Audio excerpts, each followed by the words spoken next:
좋은 점입니다. 이제 두 번째 과목 조경 계획과 설계에 대해서 살펴보도록 하겠습니다. 네, 이번 과목은 내용이 생소하고 복잡할 수 있습니다. 그래서 이론의 책을 먼저 정독을 하신 후에 저와는 핵심 요약 개념으로 강의를 같이 보신다고 생각하시면 되겠습니다.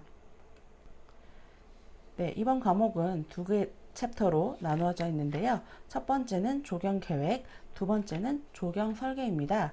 조경 계획 챕터에서는 계획과 설계의 비교, 계획 과정의 세부 내용, 대상지 유형별, 공원이나 주택단지나 아니면 골프장 등 유형별로 설계 내용에 대해서 살펴보도록 하겠습니다. 두 번째 챕터 조경 설계인데요. 조경 설계에서는 제도, 조경 설계 기준, 조경 미학, 색치학 등에 대한 내용을 강의하도록 할 겁니다. 네, 그럼 첫 번째 챕터 조경 계획인데요. 키워드부터 살펴보시면 플래닝, 계획이고요. 디자인, 설계입니다. 이 두 가지의 차이점을 알고 계셔야 되고요. 목표와 목적도 마찬가지로 차이점의 개념을 알고 계셔야 됩니다. 자연환경 분석부터 인문환경 경관 분석까지는 조사 분석, 기본 구상, 기본 계획까지 계획의 단계라고 보시면 되고요. 기본 설계, 실시 설계는 설계 단계라고 보시면 되고요. 자원 중심, 이용자 중심, S골드의 접근법은 조경 계획의 접근 방법에 대한 내용입니다. 네, 여기까지 키워드를 살펴보았고요. 이제 본문 내용으로 가시면 계획과 설계 기초에 관한 내용이 나오는데 처음에는 전체 과정을 개략적으로 표현해 두었습니다. 이 책에서는 전체 내용을 훑은 다음에 세부 내용을 학습하도록 되어 있습니다. 그래서 내용이 중복될 수 있는데요. 그만큼 전체적 체계에 대한 이해가 중요하기 때문에 한번 전체적으로 보고 세부 내용을 본다고 생각하시면 되겠습니다. 네, 이 표의 내용을 보시면 계획 단계 그리고 설계 단계 이렇게 크게 나누어져 있는데요. 이 숫자가 순서입니다. 숫자 순서대로 표가 머릿속에 암기되어 있으신 게 아주 중요합니다. 그래야 이 뒤에 세부 내용으로 갈수록 헷갈리지 않으실 수 있습니다. 설계 단계에서의 기본 설계와 실시 설계는 뒤쪽 챕터에서 다루도록 하고 이번에는 계획 단계 요 앞에 있는 이번 강의에서는 여기까지 기본 계획 단계까지 다루도록 하겠습니다. 그러면 계획 단계의 세부 과정에 대해서 살펴보도록 하겠습니다. 첫 번째로는 목표 설정인데요. 목표 설정에서는 프로그램, 수단입니다. 목표를 달성하기 위한 수단이 되고요. 프로그램을 작성해서 기술되거나 숫자로 표현된 계획의 방향 및 내용이고요. 미래지향적, 실현 가능한 것으로 의뢰인과 대화를 통해서 설계되어야 된다. 알고 계시면 되겠고요. 조사 및 분석, 두 번째 조사 및 분석입니다. 조사 및 분석은 크게 세 가지로 나눌 수 있는데 자연환경 분석, 인문사회 환경 분석, 시각환경 분석입니다. 각각의 분석 내용에 대해서 알고 계셔야 되고요. 특히 조경에서는 경관 분석이라고 하는 것을 하는데 생소할 수 있기 때문에 자세히 공부해 두시는 게 좋겠습니다. 네, 세 번째로는 종합 단계이고요. 네 번째로 기본 구상 및 대안 작성 단계입니다. 기본 구상은 실제로는 생략될 수도 있으며 이 계획 단계에서 가장 최종 결과물로 중요한 것은 기본 계획입니다. 계획 단계에서 최종 산물로 기본 계획을 내기 위해 이 과정들을 수행하는 것이죠. 네, 이 기본 계획, 마스터 플랜이라고 써있죠. 기본 계획 또는 마스터 플랜이라고 하는데 이것은 6가지 부문별 계획으로 또 나뉘게 됩니다. 보시면 토지 이용 계획, 교통 동선 계획, 식재 계획, 시설물 계획, 하부 구조 계획, 집행 계획 6가지는 꼭 알아두시는 것이 좋겠습니다. 네, 넘어가서 이제 조경 계획과 설계의 비교에 대해서 살펴보도록 하겠습니다. 시험에도 자주 출제되는 내용이고 학습하시는 분들이 많이 헷갈려 하시는 내용이기 때문에 중요 표시가 되어 있죠. 계획은 플래닝, 설계는 디자인이라고 합니다. 일단 목적이 계획은 문제의 발견과 분석입니다. 설계는 문제의 해결과 종합이고요. 그래서 문제의 발견과 분석은 최대한 객관적인, 합리적인 측면이 중요시 됩니다. 그리고 설계의 경우에는 문제의 해결과 종합이기 때문에 이 문제를 어떻게 풀어나갈 것인가, 창의성, 독창성, 예술성 이런 것들이 필요로 됩니다.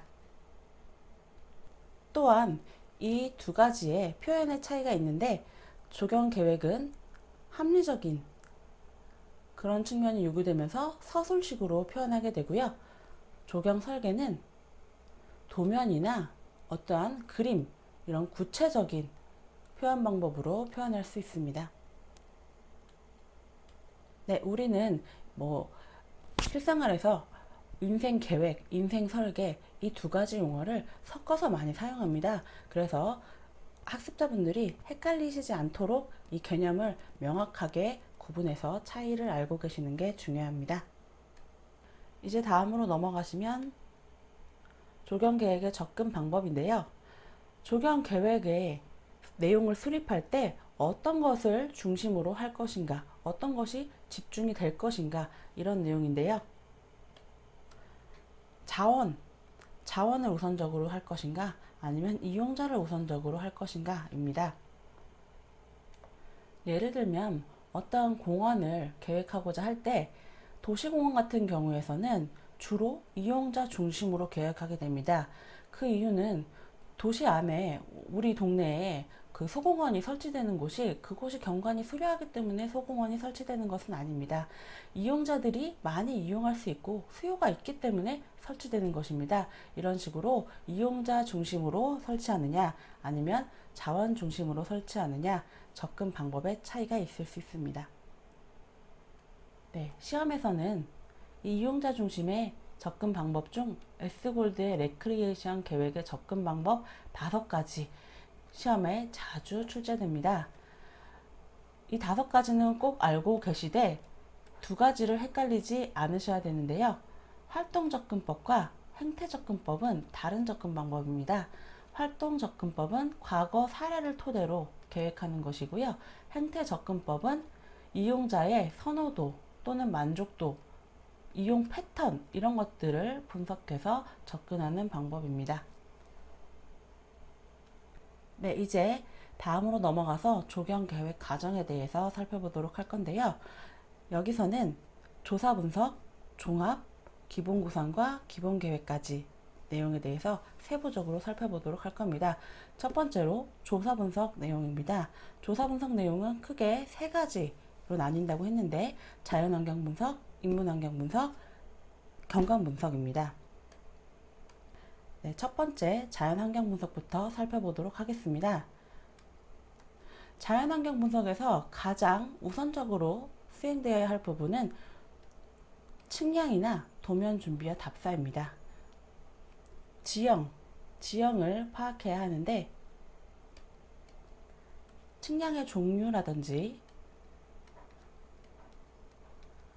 평판 측량 방법의 종류 등이 시험에 출제됩니다. 네, 또한 토양 분석도 시험에는 비중 있게 나오는 편입니다. 보시면 그림으로 표시를 해 두었는데요. A층부터 가장 상단은 A5층입니다. A5층, A층, B층, C층, D층 순서대로 명칭과 그 구조에 대해서 알고 계시면 되겠습니다.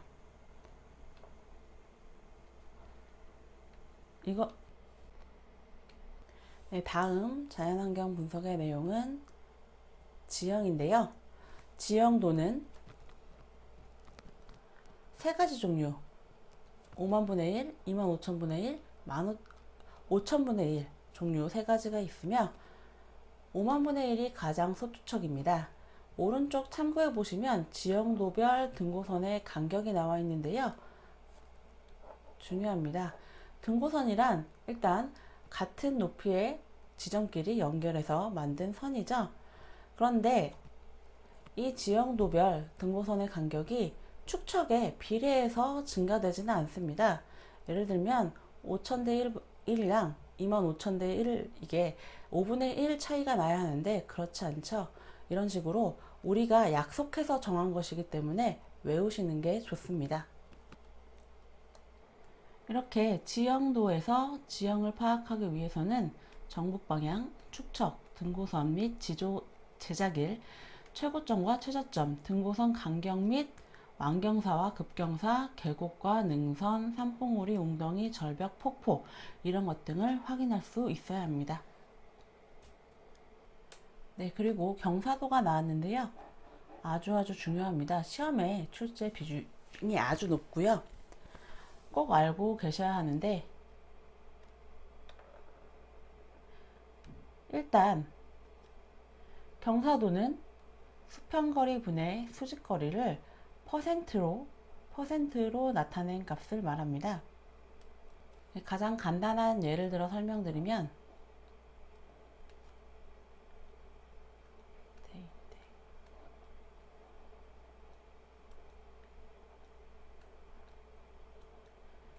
이 경사도에 대한 차이는요. 수평거리 1, 수직거리 1 곱하기 100이기 때문에 100%입니다. 두 번째 그림은 수평거리 2, 수직거리 1이기 때문에 곱하기 100 하면 50%입니다. 공식을 외워두시고 이 두 가지 그림을 참고해 두시면 헷갈리지 않으실 수 있습니다. 네, 이제 다음으로 인문사회환경 분석에 대해서 넘어가도록 하겠습니다. 인문사회환경 분석에서는 생활환경 분석이나 경제사회환경 분석 등이 이루어지게 되는데요. 생활환경 분석은 토지 이용, 대기질, 악취, 수질, 소음, 진동, 폐기물, 일조량 등, 경제사회환경 분석은 역사성, 교통, 인구, 주거, 산업, 문화재 등입니다. 여기서 시험에 자주 출제되는 부분은 토지 이용 계획도에 사용되는 색상인데요. 이 색상을 외워두셔야 되고요. 토지 이용 계획도는 아까 토지, 토양 이런 것을 분석하는 것이 아니고 생활 환경을 분석하는 것이기 때문에 인문사회 환경의 분석에 속한다는 것이 헷갈릴 수 있으니 꼭 알아두시는 것이 좋겠습니다. 네, 그리고 이 인문사회 분석에서는 이용자와 환경심리학, 이용자 분석 이런 것들이 이용되게 되는데요. 우리가 공간을 설계할 때 이용자 등의 선호도 이런 것들을 중요시하게 생각하기 때문에 중요하게 이루어지는 부분입니다. 네, 다음으로 시각환경 분석, 경관 분석에 대해서 살펴보도록 하겠습니다. 경관 분석이란 경관을 유형별로 또는 선호도별로 어떠한 객관적인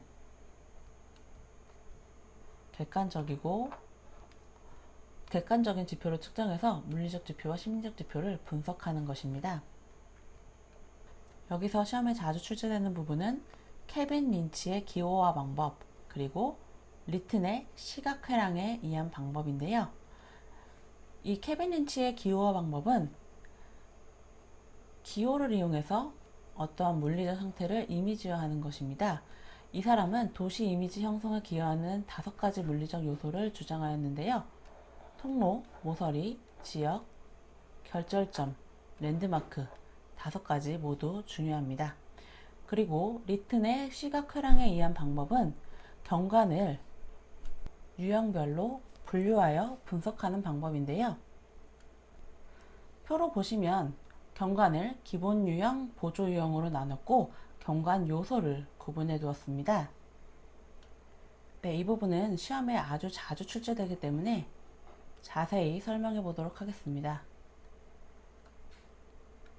정경관, 파노라믹 경관이라고 하는데요. 시야가 가리지 않고 360도 관망 가능한 경관. 이것은 마치 우리가 망망대해 한가운데 배에서 바라보는 경관이나 산 꼭대기에서 바라볼 수 있는 그런 경관을 얘기하고요.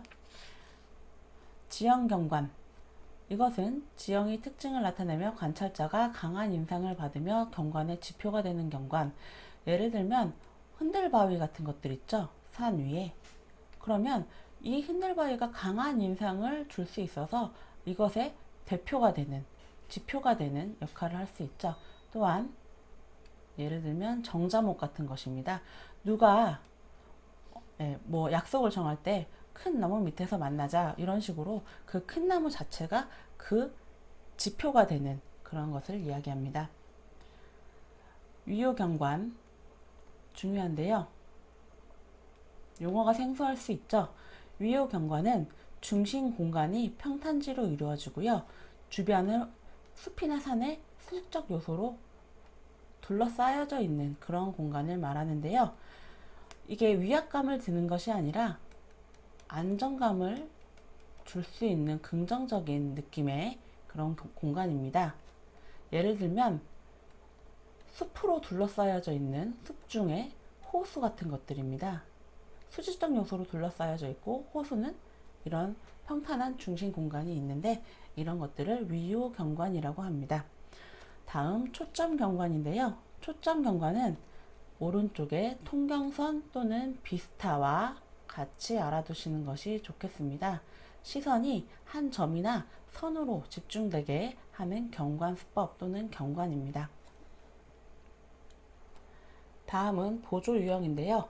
관계 경관 어떤 것이냐면요. 가로수길은 다들 아시죠? 이렇게 가로수길 같은 것이 조성되었다고 생각하시면 이 가로수길 아래쪽에는 수간이 서로 겹쳐서 터널적인 모양이 됩니다. 이런 것들을 관계 경관이라고 하는데 캐노피적 경관이라고도 합니다.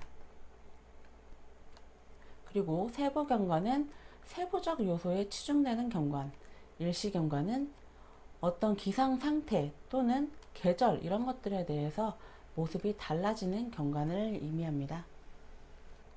이제 다음은 경관 요소에 대한 설명인데요.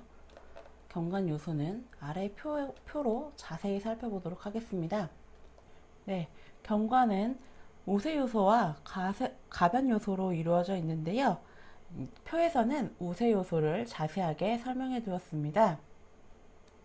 네, 우세 요소는 선, 형태, 색채, 질감, 크기, 위치, 농담인데요. 선은 직선이나 곡선 또는 지그재그선 이런 여러 종류가 있고요. 수평선은 안정감, 친근감, 수직선은 극적이고 엄숙한 느낌 이런 예시가 나오는데 예시가 시험에 많이 출제됩니다. 형태는 기하학적 형태 또는 자연적 형태 이런 것들이 나눠져 있고요. 색채는 감정을 불러일으키는 직접적인 요소이다. 중요합니다. 밝은 색이 지각 강도가 높으며 가벼워 보인다. 밝은 색이 지각 강도가 높다는 얘기는 눈에 잘 띈다는 얘기고요. 밝은 색은 어두운 색보다는 좀 더 가볍게 느껴집니다. 다음으로는 질감 요소인데요. 질감은 우리가 만져져서 느껴지는 촉각적인 특성이 아니라 여기서는 시각적인 특성을 얘기하는데요. 지표면의 상태에 따라서 결정되는 것이고요. 상대적인 개념으로요. 어떤 것보다는 거칠고 어떤 것보다는 고울 수 있고 이런 식으로 이루어집니다. 예를 들면 향나무보다 버즘나무는 질감이 거칠다. 잎과 가지가 큼직큼직하고 큰 것들이 질감이 거칠다고 볼 수가 있고요.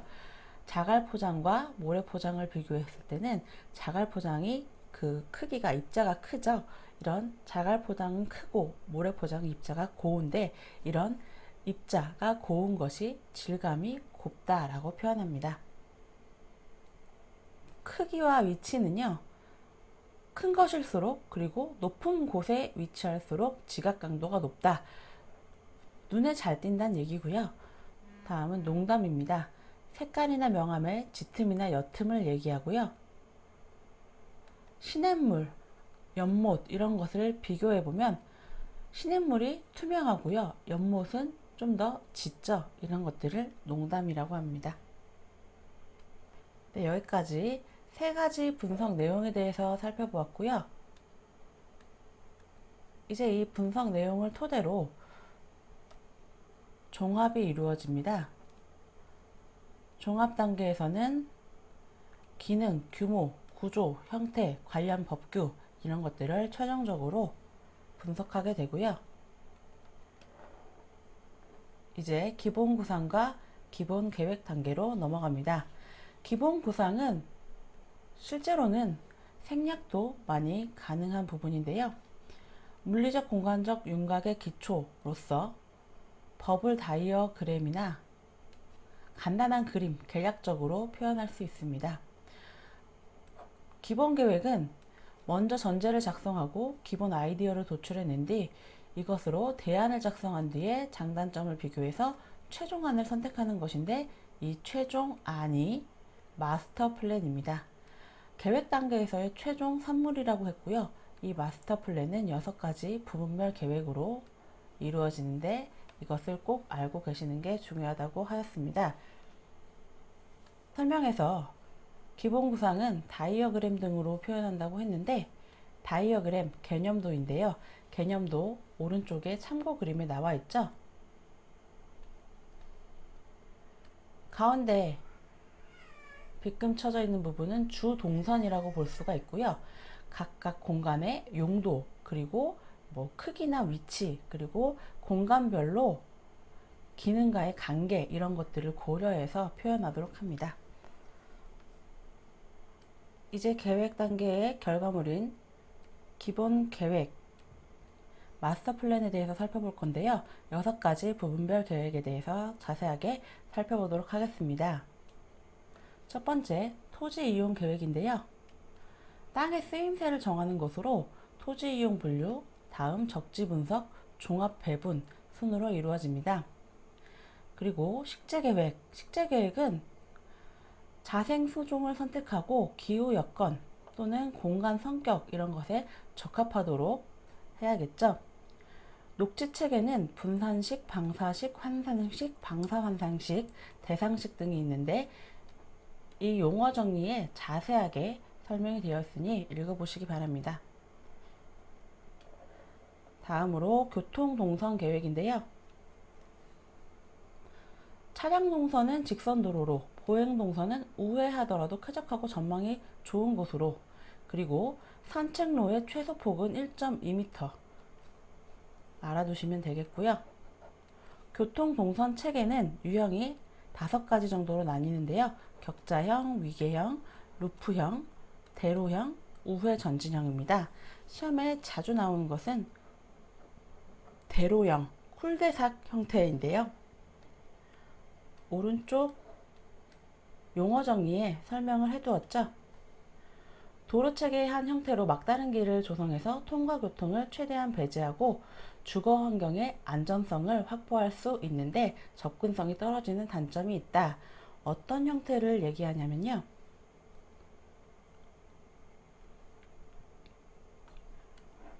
대로를 중심으로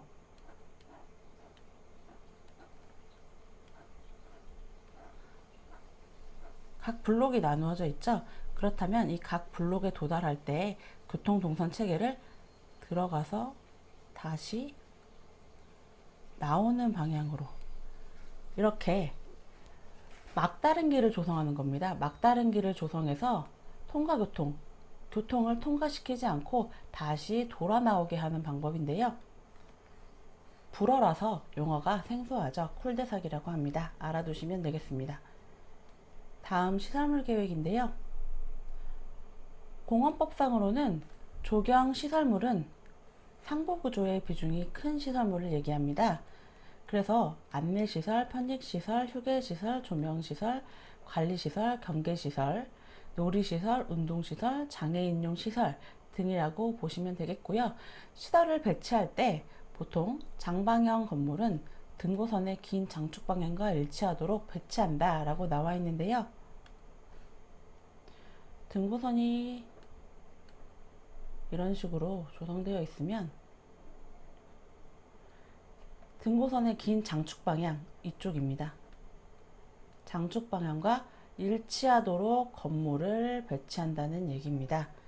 장축 방향에 수직이 되도록 건물을 배치하게 되면 건물이 경사를 그대로 반영해서 불편하게 되기 때문에 장축 방향과 건물을 맞추어서 배치한다 알고 계시면 되겠고요. 하부 구조 계획입니다. 하부 구조 계획은 전기, 상하수도, 전화, 가스 등의 공급 처리 시설에 관한 계획이고요. 집행 계획은 투자 계획, 유지 관리 계획, 그리고 관련 법규에 대한 검토 등이 되겠습니다. 네, 세 번째, 대상지 유형별 계획에 대해서 살펴보도록 하겠습니다. 여기서는 주택 및 단지 계획, 도시공원, 자연공원, 그리고 기타 골프장이나 옥상 정원 계획에 대해서 살펴보도록 하겠습니다. 첫 번째로 주택 및 단지 계획부터 살펴보도록 하시면요. 주택 정원의 공간을 어떤 식으로 설계해야 되는지 각 공간별로 알아두시면 되겠고요. 다음으로 단지 계획으로 넘어가도록 하겠습니다. 단지 계획은 동적 공간과 정적 공간을 기능적으로 분리하고 적당한 폐쇄성을 확보하도록 하는 것이 중요합니다. 아래에 페리의 근린주거 이론이 나옵니다. 역시 시험에 출제 비중이 높고요. 근린, 이웃이란 뜻이고요. 이웃을 묶는 개념입니다. 규모를 초등학교 하나에 유지 가능한 그런 인구를 묶습니다. 초등학교 한 개소가 운영되게 되는 규모로 인구 약 5,000명, 반경 400m를 기준으로 합니다. 경계는 간선도로로 의해서 구획되도록 하며 통과교통이 내부를 관통하지 않는다고 합니다. 이것은 도로 체계에 대한 내용인데, 도로 체계가 격자형으로 이루어져 있다면 여기가 블럭입니다. 각 블럭에 통과하게 됩니다. 이 동선 체계가 이런 식으로 하게 되면은 물론 편의성이 있지만 사생활 보호나 안전성 면에서는 취약하게 됩니다. 그렇기 때문에 이런 주택 단지를 설계할 때는 통과 교통을 관통하지 않도록 내부 교통을 쿨대삭 도로로 설계하도록 합니다. 또한 오픈 스페이스에 대한 개념이 나오는데요. 오픈 스페이스는 전체 면적의 최소 10% 이상 확보하도록 한다.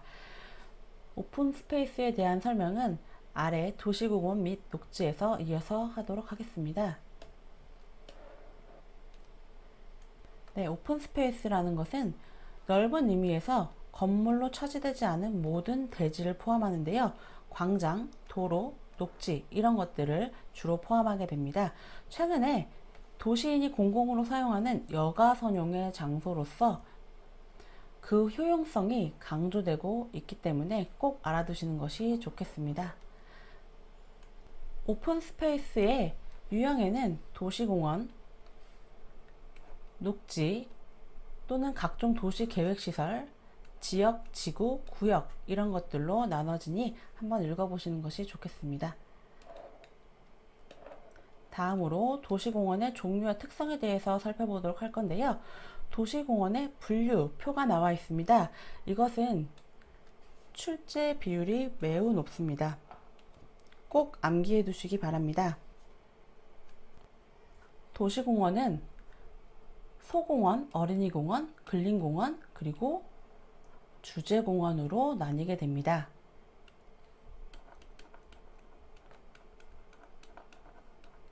분류를 알아두시고요. 각각 유치 거리, 그리고 규모, 시설률이 틀리니 참고해 두시면 되겠습니다. 네, 도시공원은 도시공원 및 녹지 등에 관한 법률에서 그 사항을 명시하고 있는데, 공원시설의 종류도 그 도시계획 및 녹지 등에 관한 법률에 기재된 사항이니 암기가 필요합니다. 주의하실 점은, 운동시설은 성인들이 주로 이용하는 운동 종목을 위한 시설이라고 보시면 되고요. 유희시설은 어린이들이 주로 이용하게 되는 놀이도구들, 이런 것들을 차지한다고 생각하시면 되시고요. 편익시설은 우리가 생각하는 상업적인 시설들 또는 편리를 이용한 그런 시설들이 포함됩니다. 그리고 도시농업시설이라고 나와 있는데요. 도시농업공원이 새로 신설되면서 이 도시농업시설도 신설되었기 때문에 알아두시는 것이 좋습니다. 네, 다음은 자연공원에 대해서 살펴보도록 하겠습니다. 자연공원의 가장 중요한 시험에 많이 출제된 부분은 지정관리권자인데요. 국립공원은 환경부 장관, 도립공원, 도지사 또는 특별자치도지사, 이런 식으로 지정관리자가 정해져 있습니다. 알아두시는 게 좋겠습니다. 앞에서 살펴본 도시공원과 자연공원의 차이는, 자연공원은 자원 중심적이라는 점인데요. 수려한 자원 자체가 있어야 공원으로 지정되는 그런 특성이 있습니다. 반면에 도시공원은 이용자 중심입니다. 이용자들이 많고 수요가 많은 곳에, 그런 것부터 우선적으로 설치되는 그런 특성이 있기 때문에 어떤 것을 중점적으로 설계되는지 알고 계시면 되겠습니다. 자연공원 같은 경우 구역이 용도지구가 나뉘게 되는데요. 용도지구는 총 4가지로 나뉘게 됩니다. 공원 자연보존지구, 공원 자연환경지구, 공원 마을지구, 공원 문화유산지구인데요. 공원 자연보존지구는 자연 생태계 자체가 원시성을 지니고 있어 보호 가치가 높은 곳을 의미하고요. 공원 자연환경지구는 공원 자연보존지구의 완충 공간으로 이용과 함께 보존이 필요가 되는 지역을 말합니다. 공원 마을지구는 마을이 형성된 지역을 말하고요. 공원 문화유산지구는 문화재 보존과 관련된 지역을 의미합니다.